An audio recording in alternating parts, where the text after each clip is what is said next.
വിഷു അത് പ്രൂവ് ചെയ്യാൻ എന്റെ അടുത്ത് ഒരുപാട് വീഡിയോസ് ഉണ്ട്. എന്ത് പ്രൂവ് ചെയ്യാൻ? നമ്മുടെ ജനറൽ ബോഡി വീഡിയോസ്. എങ്ങനത്തെ വാക്കുകൾ പറഞ്ഞുന്ന്. ഒരു സ്ത്രീ തനിച്ചൊരു സ്റ്റേജിൽ 6-7 മണിക്കൂർ ഈ മറ്റേ നമ്മളെ അശ്ലീല വാക്കുകൾ ബാബുരാജ്, ഇടവേള ബാബുവും, സിദ്ദിഖയും, മറ്റേ സുരേഷ് കൃഷ്ണയും, മറ്റേ സാദിക്ക, പിന്നെ ഞാൻ പറഞ്ഞുതരാം അപ്പാഹാജ, പിന്നെ മജീദ് ക, പിന്നെ ആരാണ് മാല പാർവതി, മായ വിശ്വനാഥ്, എല്ലാരും പറയണ കാര്യങ്ങളെല്ലാം അത്ര ക്ലിയർ ആയ ഓഡിയോസും വീഡിയോസും ഉണ്ട് എന്റെ അടുത്ത്. അവർ എന്ത് പറയുന്നറിയാമോ? നിങ്ങൾ ആദ്യം പറയോ ഞങ്ങൾക്ക് കണക്ക് അവതരിപ്പിച്ചില്ല, ഞങ്ങൾ സ്റ്റാർട്ടിങ് അല്ലല്ല മീറ്റിംഗ് തുടങ്ങണേന് മുമ്പ് തന്നെ ബാബുരാജേട്ടൻ തുടങ്ങി. മീറ്റിംഗ് തുടങ്ങണേന് മുമ്പേ അതൊന്ന് ഞാൻ പറഞ്ഞു ഹലോ നമസ്കാരം എന്ന് പറഞ്ഞപ്പോ അതൊക്കെ ഒന്നുമില്ല, ഇത് ആവശ്യം നമുക്ക് ഇതിനൊന്നും നമ്മള് ജനറൽ ബോഡി അംഗീകരിക്കൂല. ആദ്യം തന്നെ തുടങ്ങി.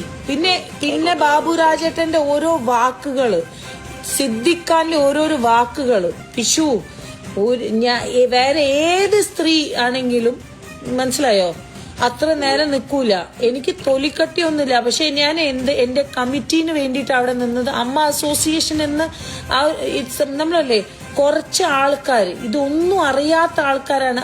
എത്ര മെമ്പേഴ്സ് എന്നെ വിളിച്ചു അറിയോ, എനിക്കൊന്നും ചെയ്യാൻ പറ്റിയില്ല ശ്വേത സോറി എന്ന് പറഞ്ഞിട്ട് എത്ര മെമ്പേഴ്സ് വിളിച്ചു. ഞാൻ പറഞ്ഞു എനിക്ക് മനസ്സിലായി. പക്ഷെ ഞാൻ പറഞ്ഞു ഇനി ഒരു സ്ത്രീക്ക് സാധനം കിട്ടുമോ, സ്ത്രീകൾക്ക് ഒരു എന്തെങ്കിലും ഉണ്ടോ, സ്ത്രീകൾക്ക് ഒച്ച ഉണ്ടാക്കാൻ പറ്റാത്ത ഒരു സ്ഥാപനമായി മാറിയിട്ടുണ്ട്. പക്ഷെ ഞാൻ ഇത്രയും ദിവസമായിട്ട് മിണ്ടായിരിക്കുന്നത് പിഷു ഓൺലി ആൻഡ് ഓൺലി ഫോർ അമ്മ അസോസിയേഷൻ. പിന്നെ കൊല്ലം തുളസി അങ്കിൾ നമുക്ക് വേണ്ടി പറഞ്ഞപ്പോ അങ്കിളുടെ കയ്യിൽ നിന്ന് മൈക്ക് എന്തിനാണ് സിദ്ദിഖ വലിച്ചത്? അനൂപ് ചന്ദ്രൻ എന്തിനാ അടിക്കാൻ പോയത്? എന്തിനാണ് മല്ലിക സുകുമാരൻ ആന്റിന്റെ കയ്യിൽ നിന്ന് മൈക്ക് പിടിച്ചു വലിച്ചത്? മറ്റേ എത്രയോ ഞാൻ ഇനി എത്ര കാണിക്കണം, എത്രയോ കാര്യങ്ങൾ ഞാൻ കാണിച്ചു തരാം. ഇതെന്താണെന്നറിയോ ശരി, ഇതെല്ലാം പറയുന്ന കാര്യങ്ങളൊന്നും എനിക്ക് ഉത്തരം അറിയാവുന്നതോ പറയാവുന്നതോ അല്ല. അമ്മയിൽ പലതും ബാർട്ടർ സമ്പ്രദായമായിരുന്നു. നിങ്ങൾ ഒരു സഹോദരൻ അമ്മയിൽ വെച്ച് പറഞ്ഞു, എന്റെ വീട്ടിൽ വെച്ചു. ഇത് നമുക്ക് എങ്ങനെ പ്രൂവ് ചെയ്യാൻ പറ്റും?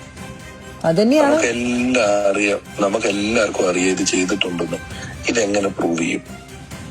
ഒന്നും ചെയ്യാൻ പറ്റത്തില്ല. അപ്പൊ ഞാൻ പറഞ്ഞത് ഇതിൽ നടത്തിയിട്ടുണ്ട്, നടത്താൻ കഴിവുള്ളതും കമ്മീഷൻ മേടിച്ചിട്ടും അല്ലാതെ ഇല്ലാതെയൊക്കെ കൊണ്ടുപോയിട്ടുണ്ട്. പക്ഷെ നമ്മൾ കണക്കെടുത്ത് നോക്കിക്കഴിഞ്ഞാൽ ഇതിനകത്ത് വേറൊരു വിഷയം, നിങ്ങൾ ഈ പറയുന്ന സാധനങ്ങൾ കണക്കന്വേഷിച്ചാൽ ഇതിൽ ഒരു ചാരിറ്റബിൾ ട്രസ്റ്റിന് ചെയ്യാൻ പാടില്ലാത്ത കാര്യങ്ങൾ